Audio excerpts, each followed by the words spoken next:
svegliate, ve ne prego, ma lasciate che io dorma questo sonno, sia tranquillo da bambino, sia che puzzi del russare da ubriaco.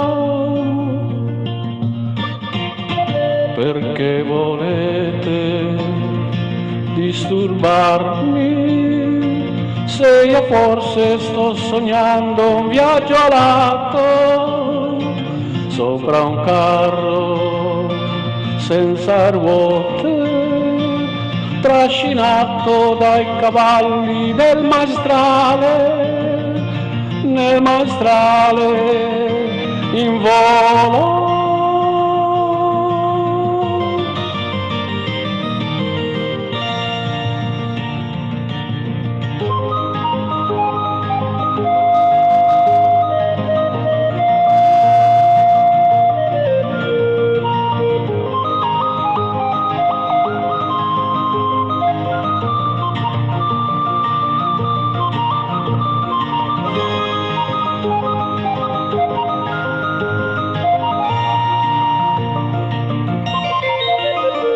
Non mi svegliate, ve ne prego, ma lasciate che io dorma questo sonno, c'è ancora tempo per il giorno, quando gli occhi si imbevono di pianto, i miei occhi di pianto.